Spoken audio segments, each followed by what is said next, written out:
qaraxan ayaa ahaa mid loo adeegsaday gaari xamuul ah oo laga soo buuxiyay waxyaabaha qarxa waxa uu ka dhacay isgoyska X control afgooye ee magaalada Muqdisho xilliga uu qaraxan dhacayay ayaa waxa uu isgoysku ahaa mid mashquul badan uu ka jiray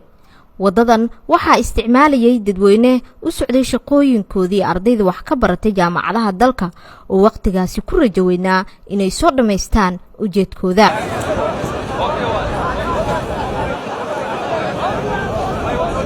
ilaa iyo hadda dadka ku geeriyooday qaraxan ayaa lagu qiyaasayaa ku dhawaad 60 ruux halka dhaawacyaduna ay ku dhow yihiin 90 ciidamada ammaanka ee dawladda federaalka Soomaaliya ayaa dadkii qaraxan waxyeeladu ka soo gaartay u sameeyay gurmad dad gureyn ah iyagoo dhaawacyada la geynayay isbitaalada caasimadda Abdullaahi Maxamuud Cali oo kamid ah dadkii goobjoogayaasha ahaa ayaa waxa uu Shabeelle ugu waramay waxyaabaha uu indhihiisa ku arkay ka hor inta uu qaraxan dhicin sida uu ahaa isgoyskan waxa weeye waa soo kacay wajigaan mayrtay horay baan u soo dhaqaaqay waxa rabay inaan meesha u doonto gabdhaha shaaha ka cabbi jiray aan meeshaan marayay wixii baa kacay dhayn oo ah wata sal sheega 70 qof baan anigu arko wax ka geeyay 70 waa ka ya taasna ma xisaabi karo waxa weeye haddeertaas meyd baa wixii yaala meelan dhaweyn oo ku soo arka anigu dad meeyda go'i macnaha qof go'i aan waxaan ku soo arkay meel 1 kiiloomitir iyo bar noo jirta isgoyskan waxa weeye bini aadam makhluuq ilaahay baa dhoobnaa wixii dhoobnaana waxba laga ma arko waa dhamaadeen waxa alla wixii dhoobnaa wax yar baa ka oo ilaahay uu bixisi ku bixi dad waxaan arnaa wax kale iska farfadhiyaan waxba gaarin aan waxaan ku gabaday meeshaas gebigaas oo kala ku gabaday kaas oo kala halkaas yaal ayaa ku gabaday halkan waa isgoyska X control afgooye ee magaalada caasimadda ah ee Muqdisho saakay saacado ka hor ayuu ka dhacay qarax ee loo adeegsaday gaari xamuul ah dadka ugu badan ee ku waxyeelobay qaraxan ayaa ah arday dhigata jaamacadaha dalka sidoo kale shacab badan ayaa halkan ku waxyeelobay oo ayagu ku ganacsanayay mas'uuliyiin ay ka mid yihiin gudoomiyaha gobolka Banaadir iyo taliyaha ciidanka booliiska Soomaaliyeed ayaa soo gaaray goobta uu qaraxa ka dhacay gudoomiyaha gobolka Banaadir ahna duqa Muqdisho Cumar Maxamuud Maxamed Cumar Filish oo warbaahinta la hadlay ayaa yiri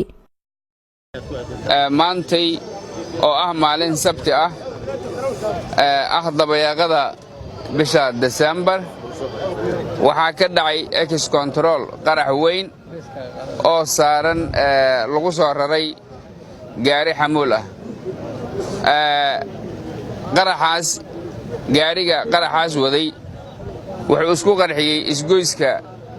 X control afgooye wuxuuna sababay dhimasho badan iyo dhaawac fara badan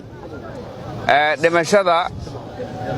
tiro rasmi ah ilaa iyo hadda ma hayno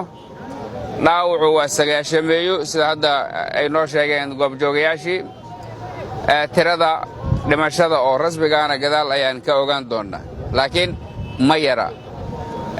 dhimashadaas waxay u badnayd arday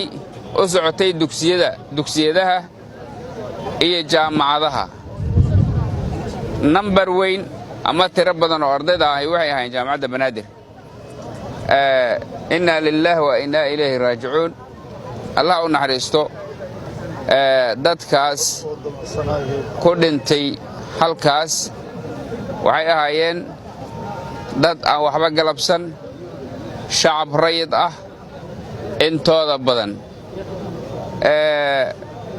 waxaa laayay dadkaas dhagari qabayaasha ku soo duulay dalkeena Soomaaliya ma aha markii ugu horeeyay oo ay qaraxa noocaas oo kale ah ay la beegsadeen mar kasta oo ay arkaan meel zaxmo ah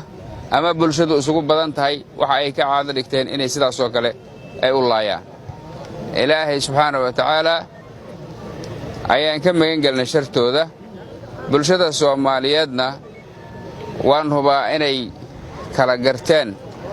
cadowgooda iyo saaxiibkooda magaalada Muqdisho caasimadda Soomaaliya ayaa ahayd mid amnigeedu aad loo adkeeyay muddooyinkii ugu dambeeyayna uusan ka dhicin qarax noocan oo kala ah qaraxani ayaana bedelay jawigii iyo xasiloonidii nabadda ee ay dhawaan Muqdisho ku jirtay safiic ismaan cabdulle shabeelle TV muqdisho